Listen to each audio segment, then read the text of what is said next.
Segundo os estudos da Organização Mundial da Saúde, uma boa noite de sono é responsável por nos manter saudáveis, produtivos, com melhor qualidade de vida e maior, inclusive, longevidade. Mas nem sempre isso é possível. Pois, segundo os dados da OMS, Organização Mundial da Saúde, 40% da população mundial tem algum problema com o sono. E uma das causas de tantas noites mal dormidas pode estar relacionada à apneia obstrutiva do sono. E para conversar com a gente sobre esse assunto e nos alertar sobre os sintomas e tratamentos, eu recebo aqui ele que é otorrinolaringologista, o Dr. Alfredo Lara. Doutor Alfredo, bom dia, bem-vindo. Obrigado, né? obrigado. Que Deus abençoe, Amém. doutor. Né? Obrigado. Eu estou muito feliz de hoje de partilhar do meu aniversário com a sua presença Meus aqui. parabéns, viu? muito obrigado. Muito obrigado, viu? O assunto é sério? Seríssimo, seríssimo. Precisa de muita informação? Precisa, as pessoas negligenciam isso também. Então estamos no lugar certo. Então não sai daí, aumente o volume do televisor para não perder nenhuma de suas explicações que o doutor aí vai partilhar conosco, viu? Doutor, por favor, vamos lá. Quando a gente fala de apneia do sono, a palavra apneia, doutor? Ela vem do grego apnos, sem ar. Sem então, ar. Basicamente, a apneia é estar sem ar. A gente usa esse termo corriqueiramente para falar da doença, mas ela tem nome e sobrenome. É a síndrome da apneia e hipopneia obstrutiva do sono. Nós, médicos, conhecemos ela como a sigla de SARROS. Okay. Né? É o nosso jargão médico, mas enfim, em que consiste a doença? O indivíduo dormindo para de respirar. Obviamente tem um tempo para que isso aconteça, existe toda uma metodologia para avaliar, mas grosseiramente para explicar aos telespectadores, é isso. Ou seja, a gente está dormindo, descansando, deveria ser, como eu disse no início, uma boa noite de sono e de repente algo nos obstrui, doutor? Exatamente, e eis que se para de respirar. Eu comparo o sono, para ficar fácil, como se fosse um carro manual. Né? O carro manual vai render bem na última marcha. Então nós temos estágios do sono e a gente vai render bem nos últimos estágios do sono, que aqui efetivamente nós descansamos. E à medida que esse sono vai progredindo, a nossa musculatura vai ficando cada vez mais relaxada. Por determinados fatores que ainda vamos conversar, ela se fecha, o que impede a passagem completa ou parcial do ar. Para que nós não afoguemos, a gente volta a respirar. E isso é a apneia do sono. Agora, o nosso organismo, quando sente que está nessa crise de falta de ar, ele nos avisa porque, poxa, sem ar a gente vai morrer, né? O próprio organismo tem um reloginho, um despertador, um sinal de alerta aí, doutor? Super sofisticado. Então, uma das coisas quando os pacientes chegam, doutor, é muito comum as esposas virem com os maridos, ele ronca pra caramba, ele tá parando de respirar, eu tenho que chacoalhá-lo. Você não precisa fazer isso. Uma coisa que eu falo para todos os pacientes, tente se matar parando de respirar, a gente não consegue. Então, no centro nervoso, a área mais primitiva do centro nervoso é chamada de centro respiratório. Ele tem um sinal de alerta. Quando a respiração chega num nível crítico, a gente tem o estímulo para voltar a respirar. É por isso que todo afogado, por exemplo, tem água no pulmão, é um reflexo involuntário. A gente volta a respirar, mas para fazer isso você tem que sair daquele sono profundo, produtivo e voltar ao sono inicial, que não tem um valor biológico para descansar, ou ainda acordar, o que é menos frequente do que se imagina. E quais são as consequências disso tudo, doutor? Ou seja, eu posso ter mais de uma apneia durante a minha noite de descanso, eu posso ter, de repente estou lá e dou aquele salto, aquele susto, aqueles espasmos, enfim, eu posso ter mais de uma por noite? Sim, a gente tem várias. Quando se faz o exame do sono, que é chamado de polissonografia, que é como se fosse um mapa do sono, okay, nós vamos ver o número de apneias por hora, né? Porque se faz muitas apneias. Um adulto, ele tolera até 5 apneias por hora, a gente chama isso de normal. O que consiste uma apneia? Para o telespectador tentar simular em casa. Claro. É ficar sem respiração por um tempo maior do que 10 segundos. Então, experimente. Inspire profundamente, depois expire. Quando for inspirar novamente, não o faça. Segure a respiração. Comece a contar no relógio. A partir de 10 segundos está valendo uma apneia. Ou ainda o fluxo respiratório cai à metade do normal, que é outra coisa que também, para nós, tem o mesmo valor biológico. Pode aumentar, doutor, assim, 10 segundos é o mínimo, mas pode levar... Passa de um minuto, às vezes. Passa de um minuto, às vezes passa de um minuto. Se você faz até 5 paradas por hora, que nós chamamos de evento, isso é considerado normal. O organismo ainda tem uma reserva para aguentar isso, está dentro da normalidade do ser humano. Entre 5 e 15 paradas de respiração por hora, tem-se o que se chama de apneia leve. De 15 a 30, a apneia moderada. E mais do que 30 paradas por hora, a apneia grave, né? A gente brinca, a doença é como se fosse a gestação, ela tem uma evolução. Não é porque você é hoje leve que você vai permanecer leve para sempre. A doença tende a evoluir também. Entendi. Né? Então quer dizer que a pessoa pode ter mais de uma durante a noite. Agora, os riscos disso, doutor, quais são as consequências? Eu posso ter, de repente, ali, ter um infarto, ter um AVC, um popular derrame, porque o meu cérebro não está recebendo o oxigênio necessário, doutor? Sim, a gente poderia ficar o programa a manhã inteira falando sobre os riscos. Para simplificar, basicamente, a apneia não deixa de ser um estado de privação de sono e de oxigênio durante a noite. Então, 3 sistemas do organismo são os mais afetados: o neurológico, a parte metabólica e a parte cardiovascular. Então, para exemplificar em relação ao neurológico, o sintoma inicial e mais frequente é, além do ronco noturno, um cansaço extremo durante o dia. O indivíduo está sempre sonolento, porque ele não repõe o sono dormindo. Então, lendo, assistindo televisão, assistindo a missa, numa sala de espera, conversando com alguém monótono, popularmente ele está sempre pescando, com sono. Falta de memória, que é outra coisa super marcante nesses doentes. A pessoa começa a ter um prejuízo muito mais da memória recente em detrimento da antiga. Ela até lembra a escalação do time de infância dela, ou, histórias do passado, mas a memória recente fica prejudicada. Dor de cabeça matinal nessa região frontal, que vai melhorando ao longo do dia. Em relação à parte metabólica, um dos principais efeitos da privação de sono é no aumento de peso. Quem não dorme bem engorda. E a apneia do sono não deixa de fazer parte dessa estatística. E ao ganhar peso, você piora a apneia, porque a gordura se deposita em torno da garganta, comprimindo ela. É verdade, doutor, assim, porque, claro, é a passagem do ar que a gente precisa durante a noite para respirar, para ter uma noite de descanso, para evitar tudo aquilo que o doutor falou, assim, no outro dia com dor de cabeça, irritado, não dormiu direito, vive pescando o dia inteiro, senta e já está dormindo, enfim. Tudo isso são as consequências durante o dia de uma noite mal dormida. É verdade, doutor, assim, que o senhor falou assim que a obesidade pode prejudicar. A língua também, ela ganha gordura, né? Por Verdade. isso também, doutor? Verdade, a língua tem um componente gorduroso no entorno dela. Na região da boca, da faringe, a gente tem coxins gordurosos, popularmente chamados, e ao se ganhar peso, você também ganha gordura nessas estruturas e comprime essas estruturas. Evolutivamente, na nossa evolução, como nós andamos em 2 pernas, a nossa garganta ficou muito longa, simula um canudo. Isso nos deu a capacidade de vocalizar, de nos fazer o que nos torna humanos, né? Falar, nos comunicar. Cantar. Mas a gente teve um pequeno prejuízo nisso. Esse tubo se comporta igual um canudo, então ele é deformável. Experimente você, quando você está tomando um líquido num canudo, eu vou tomar um milkshake, por exemplo. Esse canudo não entope? Então, isso chama-se mecânica de fluidos. Acontece a mesma coisa com a garganta. Pelo envelhecimento, pelo aumento de peso, por questões anatômicas, o ar entrando pela via aérea tende a aproximar as bordas dessa garganta como se fosse um canudo. Quando você passa da capacidade biológica, a garganta fecha. E aí a gente tem que recobrar a consciência para que a musculatura volte a funcionar da maneira correta. Isso é a apneia do sono. Agora, o senhor falou assim que uma das manifestações noturnas da apneia é o ronco, doutor. Ronco. A pessoa que tem apneia, ela ronca. Não necessariamente, mas isso é extremamente comum. Ronco não é o mesmo que a apneia, não? Não, essa é outra queixa super frequente no consultório. Ronco é a tradução do barulho que o ar faz entrando por uma via aérea estreita. Para a gente fazer uma comparação novamente, é igual soprar o gargalo de uma garrafa. Okay. Ele vai apitar. Se eu soprar um gargalo de um copo, ele não faz barulho. Então, ronco depende de peso, idade, tamanho. Em 70% dos casos, o ronco não está ligado a nenhuma doença. Ele é um fenômeno biológico. Em 30%, ele está ligado a alguma doença. A mais comum de todas é a apneia do sono. Entendi. Outra confusão grande é a intensidade do ronco não está correlacionada com a severidade da doença. Você pode roncar muito e não ter doença nenhuma, ou roncar muito pouco e ter uma apneia grave. Então, também não se faz diagnóstico.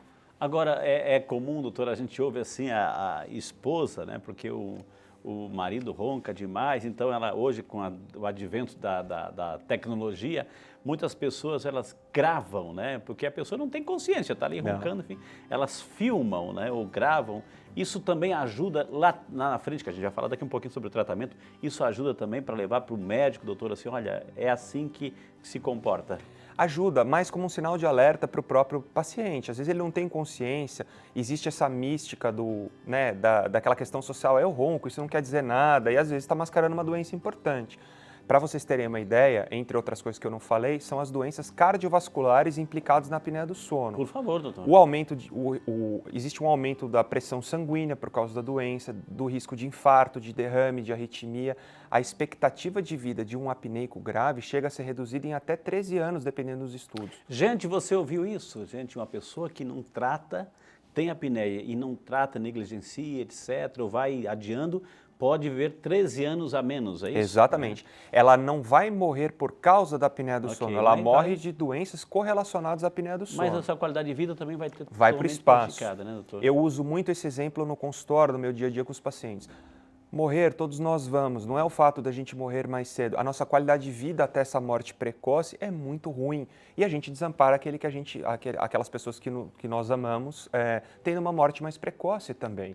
E uma qualidade de vida muito ruim até lá. Uma pessoa, doutor, assim, que de repente tem, sei lá, uma obstrução nasal, tem algum outro tipo de complicação, tem um desvio de septo, etc., que tem sempre, tá? Isso também pode ser a motivação para o surgimento de uma apneia? Não. É engraçado, quando a gente fala em ronco, o ronco está correlacionado à obstrução nasal, nariz entupido. A apneia não. Eu brinco com os pacientes, você não vê naqueles filmes que se morre enforcado, você não vê ninguém obstruindo o nariz das pessoas, é sempre a garganta. Então, na apneia, o que importa para a gente é a garganta. Obviamente, esse paciente tem uma via aérea obstruída como um todo. Ela deve ser levada em conta, a parte nasal tem que ser levada em conta, mas ela não é responsável direto pela doença apneia obstrutiva do sono, mas para o ronco. O senhor trouxe algumas imagens, eu vou convidar o senhor aqui, dá licença, aqui a gente vai mostrar algumas imagens que o doutor Alfredo trouxe. Então aí, doutor, né? Aí nós temos o exemplo clássico, é isso? Esse é o modelo da apneia. Então, o indivíduo dormindo, quando a gente dorme, a gente vai aprofundando o sono. Por uma questão biológica, a musculatura vai ficando paralisada. Porque relaxa, né? Relaxa, relaxa, não está usando, não está falando, não está cantando, não está gritando. Então, quando à noite, ela tende à gravidade. Isso. No sono, quem tem que funcionar é o cérebro, ele tem que fazer a faxina geral. Então, ele fica em alta atividade nesse sono produtivo e a musculatura paralisada. O que acontece? Aquele exemplo do canudo que eu usei. A pressão de ar continuamente vai fazer essa via aérea se aproximar. O ar vai passar por aqui. Passa atrás do nariz e na língua. Note, como o senhor bem falou, Frei, que a língua é o principal obstáculo dessa via aérea. Então, a língua, todo mundo, as pessoas grande, não sabem. É um músculo grande aqui. Ela é como se fosse uma onda, ela dá a volta e está presa no osso da mandíbula. Então, quando você dorme, a base da língua desaba para essa região e obstrui essa região. O ar não consegue passar. Se você ficar mais do que 10 segundos sem oxigênio, começam aqueles sinais de alerta do centro respiratório. Estamos parando. Respira fundo. Para fazer isso, você tem que sair desse sono profundo e voltar para o inicial. Desculpe a pergunta, doutor, assim, eu vou ter que fazer, mas já aconteceu, né, isso repetidas vezes durante a noite, que a pessoa não voltou mais? Já. Já tem casos assim, doutor? Tem. Existem casos, pessoas que morreram dormindo, tiveram um infarto, tiveram um derrame.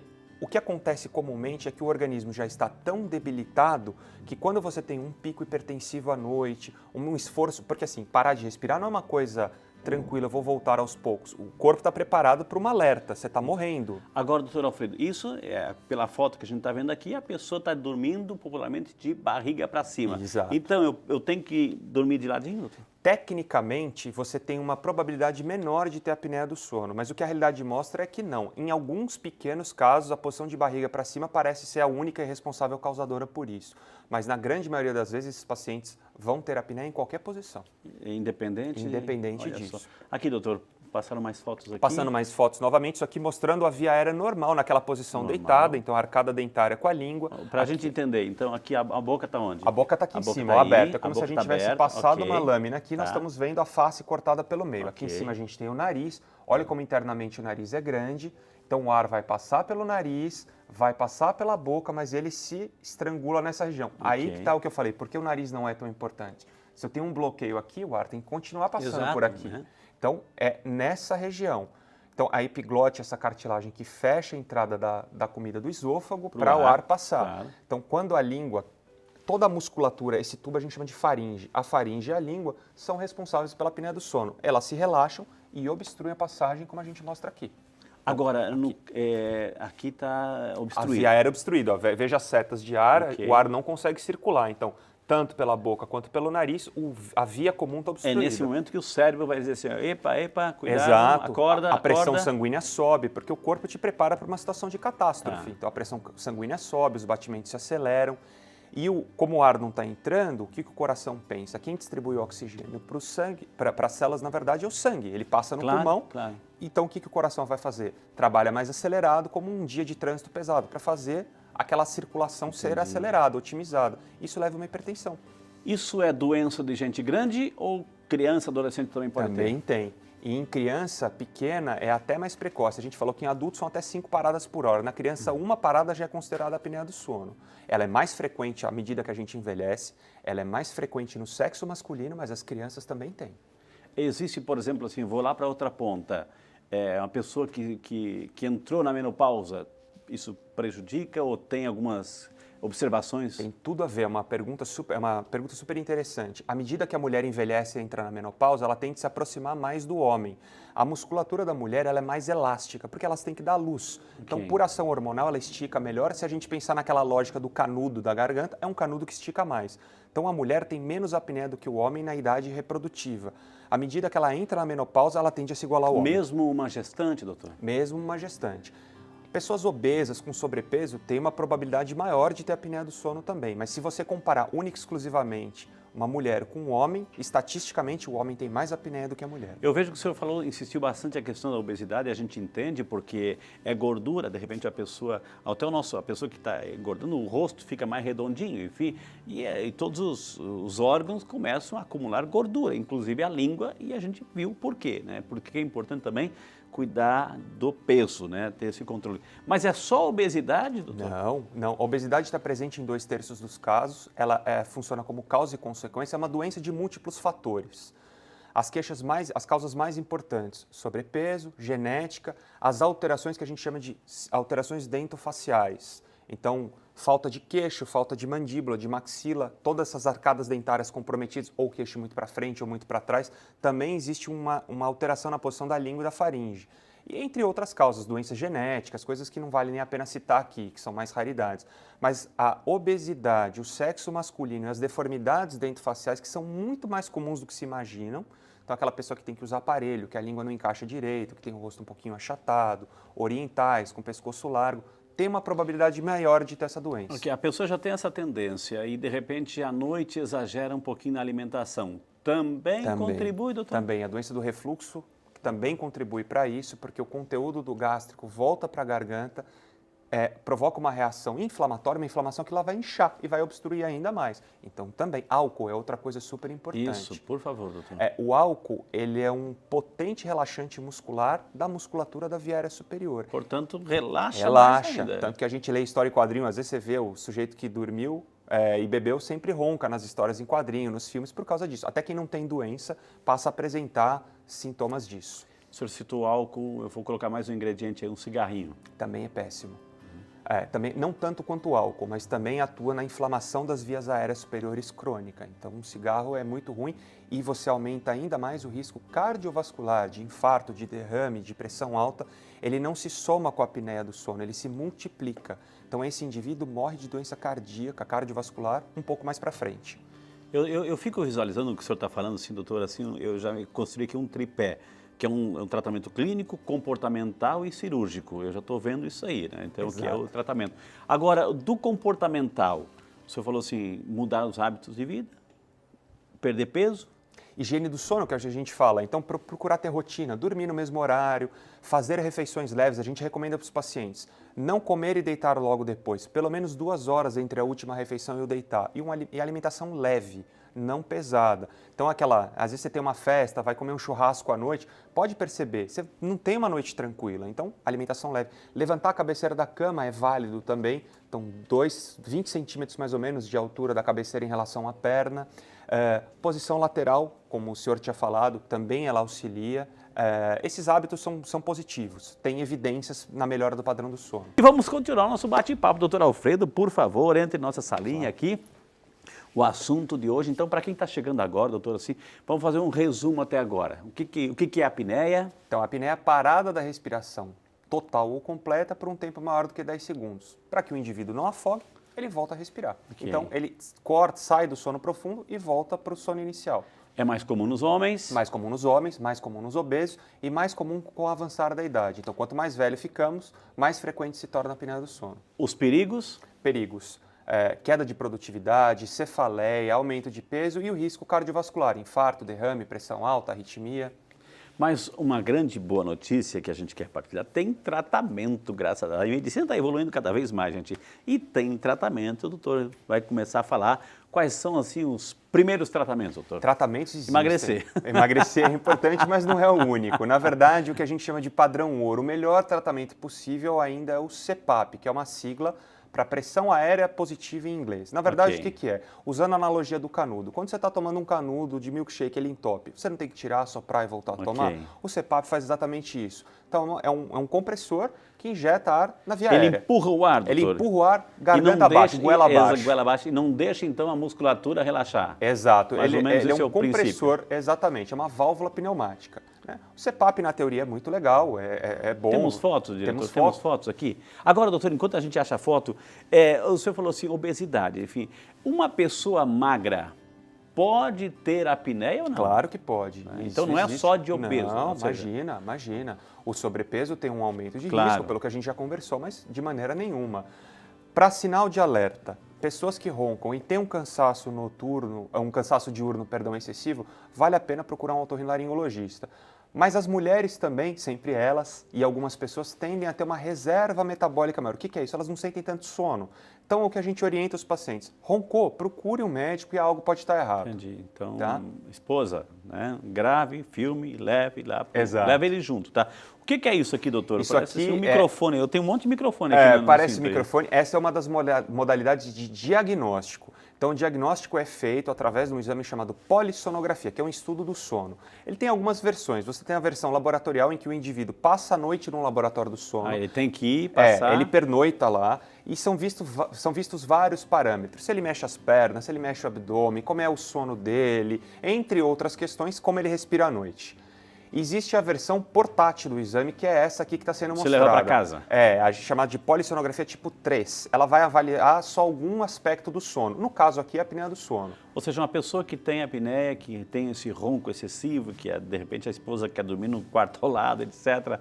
E aí vai lá e marca uma consulta, marca uma noite para dormir nessa Isso. clínica do sono, é isso? O médico tem que pedir o exame. Ok. O exame, dependendo de onde vai se fazer, se é uma clínica do sono, algum consultório que possua esse meio diagnóstico.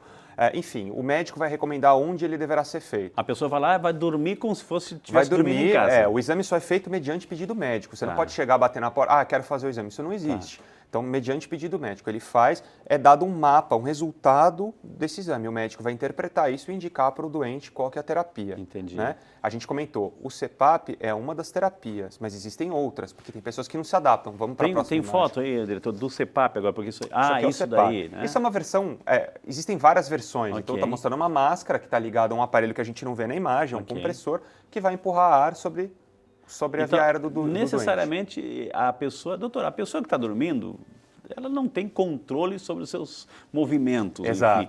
Enfim. Isso pode sair, pode... né? Ele é fixo, né? Tem essas tiaras, tem vários tipos de dispositivos, isso é só um ilustrativo. Tem plug narinário, máscara nasal, as coisas se modernizaram, né? Mas ele é fixo, ele foi pensado para isso.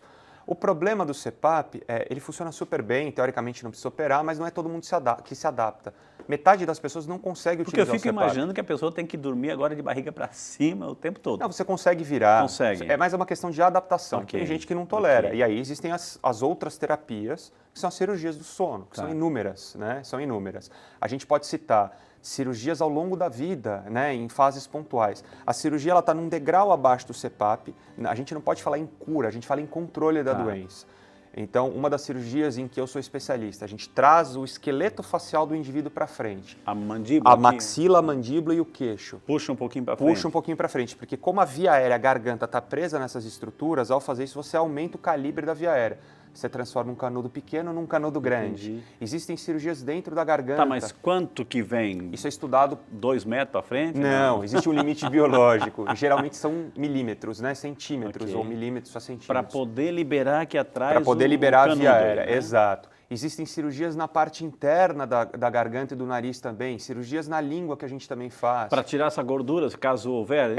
A gente diminui um pouquinho esses coxins gordurosos, reposiciona a Não musculatura. vai alterar a fala de jeito nenhum, Nada, vai continuar nada, normal, nada. doutor. cada cirurgia tem que ser indicada em consenso com o médico especialista na área e o paciente. O paciente tem que saber. O céu da boca também. Também. Amígdalas, cirurgia de suspensão do ióide, que é um ossinho que a gente tem solto aqui no pescoço. Existem várias modalidades. Até cirurgia robótica da base da língua é feita hoje em dia. Mas implantes como se fossem marca-passo, que fazem uma contração da garganta enquanto você está dormindo. Existem todas essas tecnologias, mas isso tem que ser alinhado com o médico. Entendi. Tá? Nós temos perguntas aqui, né? A Carla Menezes, a gente agradece tanto. Você lembra quando a gente fala no início do nosso programa, quando a gente fala no início do programa, liga para cá, participe, interage conosco. É esse momento, viu? A Carla fez certinho. Obrigado, Carla. Bom dia para você. A apneia do sono pode causar depressão, mal-estar durante o dia com pensamentos negativos? É a Carla, que é de Cotia, São Paulo, acompanhando Saúde e Fé. Ótima pergunta. Pode sim. A privação de sono, ela é um gatilho potente para depressão ou para ansiedade, distúrbio de ansiedade. Obviamente, o indivíduo tem que ter essa predisposição dentro dele, mas sim. Muito obrigado. Agora o Lucas Motti, né, de Florianópolis, Santa Catarina. Obrigado, Lucas. Fui diagnosticado com apneia, hipopneia, com índice de 9,6 por hora. Ronco e estou com as amígdalas grandes e acentuando o desvio osteocartilaginoso do septo nasal para a esquerda, com esporão implantado. Meu Deus do céu, ipsilateralmente. O que fazer para corrigir meu problema do sono? O que ele falou aí, doutor? Ele usou jargão médico, eu vou traduzir do mediquês para o português. Fui diagnosticado com apneia leve, então é menos de 15 eventos por hora. Estou roncando, tenho as amígdalas, aqueles tecidos de defesa grandes, aumentados de tamanho, um desvio de septo. Ósseo cartilaginoso, o septo tem cartilagem osso. Desvio de septo. Claro. Esporão como se fosse um rodapé no septo. É isso, então ele tem um septo ruim. O que fazer para corrigir meu problema de sono? Ele tem que passar para o médico otorrinolaringologista para avaliar. Esse paciente é cirúrgico, não é? Só a cirurgia de vias aéreas, nariz e garganta resolve o problema dele. Ele tem um componente de alteração crânio-facial que a gente fala, mandíbula para trás, para frente. Ele está acima do peso, não está, enfim. Ele tem que ser avaliado por um médico. Não existe receita de bolo aqui. Uma pessoa que está, de repente, assim, está naquela fila de fazer uma cirurgia bariátrica, também é fundamental passar com o otorrino? Também. Esses pacientes são encaminhados. Entendi. Os pacientes com obesidade mórbida, se desejarem fazer um tratamento para apneia do sono, isso já é um consenso, isso a gente pode falar. Eles têm que ser adaptados ao CPAP porque a cirurgia em vias aéreas tem um grande risco de complicações, evoluindo até com mortalidade. Entendi. Então a gente fala para esse doente, se você não quiser fazer a bariátrica, você vai usar CPAP até tratar. Evita-se cirurgia nesses doentes. Agora, se a pessoa não faz opção, não há necessidade de uma cirurgia, o CPAP é para o resto da vida? Para o resto da vida. É como um óculos, quando você vai envelhecendo, né? Você fala, se eu tirei o óculos, tenho vista cansada, não estou enxergando. Eu coloco o CPAP é a mesma coisa. O que a Academia Americana de Sono, que é quem dita as normas aí para a gente, as diretrizes para nós seguirmos, que o indivíduo que está usando o CPAP deve utilizá-lo por pelo menos 6 horas de sono em 70% das noites dormidas ao resto da vida. Agora, doutora, eu estava lendo uma matéria e eu achei muito feliz, tomara que isso se expanda para o Brasil inteiro. É verdade que, em muitos casos, o Sistema Único de Saúde oferece esse equipamento, doutor? Oferece. Existem alguns lugares que oferecem, sim. Não sei como estão as políticas de saúde hoje em dia, mas já se trabalhou dessa forma. Entendi. O diagnóstico é de obrigação do Estado, né? Fazer o diagnóstico e oferecer o tratamento para aqueles que não têm recursos. Doutor, então, para quem está agora nos acompanhando, aquela mensagem para poder, assim, se precaver, evitar e, acima de tudo, dormir bem para evitar essa apneia do sono? Então, em primeiro lugar, manter o peso, fazer atividade física, ter uma boa noite de sono com rotina, horário para levantar, horário para acordar e principalmente não negligenciar o ronco, não ficar fazendo graça, né? Procure um médico em caso de ronco e sintomas de cansaço excessivo durante o dia. Tá vendo, gente? Hoje tivemos o prazer de conversar aqui com o Dr. Alfredo Lara. Ela é médico otorrino. Espera aí que eu peço licença para pegar o endereço aqui, gente, o contato dele, pelo amor de Deus, assim. Quem quiser entrar em contato, anote aí o telefone, 0 operadora 11 99525 3392. 995253392, está na tela para você copiar. E também tem um Instagram, pode seguir lá, gente, @dr Dr. Alfredo Lara, tudo junto, Dr. Alfredo Lara, está aí para você copiar. Doutor, eu queria imensamente agradecer, posso lhe entregar um mimo do programa, doutor? Assim, Hoje é aniversário, eu tô entregando presente, viu, doutor? Isso aqui é uma canequinha do programa Muito Saúde obrigado. e Fé, que o senhor levasse para o seu consultório, Com o tomar maior seu prazer. chazinho, sua aguinha. E aqui é um santinho que a gente tem, doutor, é o São Peregrino Lasioso, o santo protetor contra o mal do câncer. Gostaria que o senhor também levasse, o senhor é um homem muito religioso, né? Sim. E podemos, assim, esperar uma outra visita sua aqui no programa? Claro, sempre que me chamarem estarei presente. Muito obrigado, doutor. Que Um Deus prazer, abençoe. amém. Parabéns. A gente Muito aprendeu obrigado. muito com o senhor. Muito aqui hoje, obrigado. né? Obrigado, viu, doutor? Obrigado. Que maravilha. A gente